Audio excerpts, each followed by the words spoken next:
ગીર સોમનાથના તાલાલાનું દાવા ગામ કે જ્યાં હરદાસભાઈ નામના ખેડૂતો પોતાના આંબાનું ખેતર બનાવી રહ્યા છે ઉજ્જડ। ખેડૂતોના દાવા પ્રમાણે છેલ્લા 3-4 વર્ષથી આંબાથી એક પણ રૂપિયાની આવક નથી થઈ, ત્યારે હવે નુકસાન વેઠવાનો વારો આવ્યો છે।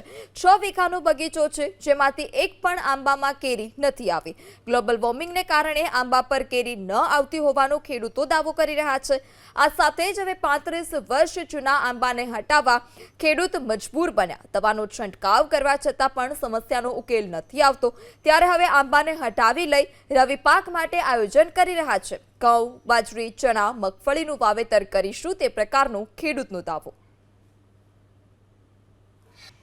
ગીર સોમનાથ જિલ્લાના તલાલાની એક સમયે ઓળખ હતી કેસર કેરી, અને આ કેસર કેરીના ગઢ તરીકે આ તલાલા જાણીતું હતું।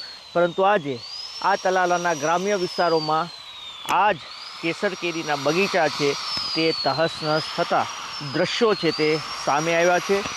ગીર સોમનાથ જિલ્લાના તલાલાના ધાવા ગામના આ ખેડૂતના ખેતરના દ્રશ્યો છે, જ્યાં અત્યારે આંબાવાડિયા છે તેને કંઈક આ રીતે ઉજ્જડ બનાવવામાં આવી રહ્યા છે। જોઈ શકાય છે કે આ જે ખેડૂત છે તેનો જે આંબાનો બગીચો હતો, આ સંપૂર્ણ બગીચો છે તે અત્યારે તહસ-નહસ કરી નાખવામાં આવ્યો છે, તેને કટિંગ કરી નાખવામાં આવ્યું છે, અને આંબાને હવે આ કેસર કેરીના જે બગીચો છે તેને હટાવીને આ ખેડૂતો છે તે અન્ય પાકો તરફ વળી રહ્યા છે।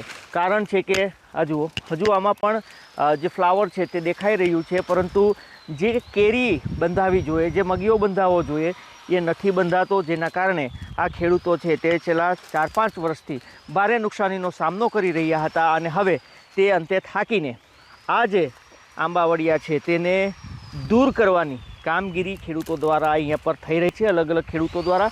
અને આ માત્ર આ વર્ષ નહીં, પરંતુ છેલ્લા 2-4 વર્ષથી આવા દ્રશ્યો છે તે જોવા મળી રહ્યા છે। એવું પણ મનાઈ રહ્યું છે કે ગ્લોબલ વોર્મિંગની અસરના કારણે આ વિસ્તારના ખેડૂતોની માઠી દશા બેઠી હોય તેવું લાગી રહ્યું છે। દિલીપ મોરી, ABP અસ્મિતા, ગીર સોમનાથ। આંબામાં સાહેબ અમે 5 વર્ષથી કાંઈ ખાખડી ખાવાની છોકરાઓને અમારે બીજેથી લેવા જવી પડે, માયગી ખાખડી ખાઈએ અમે, છતાં આંબે અમારે કેરી વેચાતી લેવી પડે। દવા દારૂ તો કરવામાં કંઈ બાકી જ નથી રહ્યું સાહેબ। કોઈ વસ્તુ એવું નથી કે કોઈ એમ કે આ દવા નાખો તો એ દવા આપણે માં નાખેલી છે એમાં। આંબાની ઉંમર 60 વર્ષની આસપાસ હોય ત્યાં લગી આવે આંબા હારા જ, અને ઋતુને કોઈ અનુકૂળ આવતું નથી। આંબા ધાવાની અંદર 3-4 બગીચા કપાય છે, 2 બગીચા કપાઈ ગયા।